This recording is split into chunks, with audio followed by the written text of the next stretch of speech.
Since he missed the 2021 season due to an ACL injury, Sicily has been one of the best intercept and rebound defenders in the game, averaging 113.5 in 2022 and 114.1 in 2023.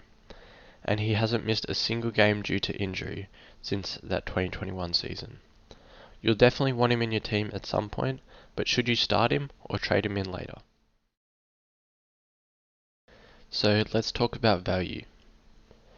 So in Supercoach we used to have less trades, so you had to just lock in a few premiums that you could keep all year.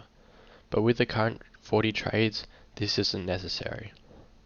This means now the best strategy is to look for value in almost all of your starting selections. As we know, Sicily can occasionally play as a spare man in defense, which allows him to score very well. But he can also sometimes be forced to play more of a lockdown role on one of the opposition's key forwards, which can hurt his scoring at times. So if he shifts in 2024 to playing more as a spare, he could definitely present some value. So, in order to identify whether or not there will be a shift in 2024, I explored the matchups of Hawthorn key defenders in 2022 and in 2023. So what I noticed is that Blank or Frost usually got the best key forwards from the opposition, and Sicily got the other key forwards.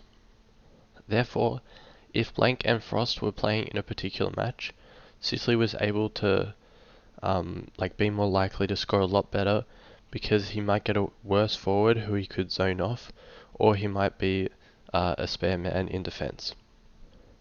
So basically, if you believe Frost and Blank will both play more games in 2024, there's clear upside for Sicily.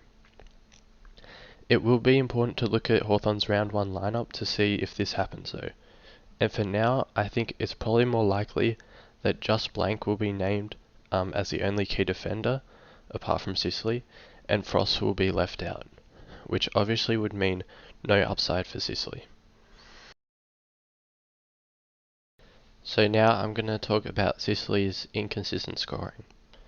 So another questionable case that people make for starting Sicily is that they don't want to get hurt by his huge ceiling games. For example, in 2023 alone, he scored a 172, a 171, and a 166. I don't agree with this though, because these ceiling games are balanced out by many lower scores. In 2023, for example, Sicily scored below 100 more times than both Dacos and Stewart, even though they each played more games and had an injury game. Some of Sicily's worst scores were a 76, a 63, and a 58. Because of this inconsistency, he will likely drop in price at some point, and we'll be able to get him cheaper. For example, last year he was available for under 560k from round 6 to 11. I would argue that the players that really hurt to not own are instead those who score consistently, as they will never drop in price too much, and therefore will remain difficult to trade in all year.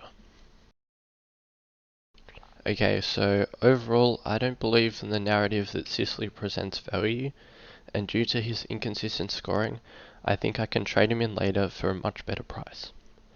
And for those reasons, at the moment, Sicily isn't in my starting team. I know many people are in favour of starting Sicily, so please, if you are, comment down below what I got wrong in this video, or missed out entirely. Also, if you want to know the reason why I faded an even more popular defender, please watch my Nick Dacos player profile as well.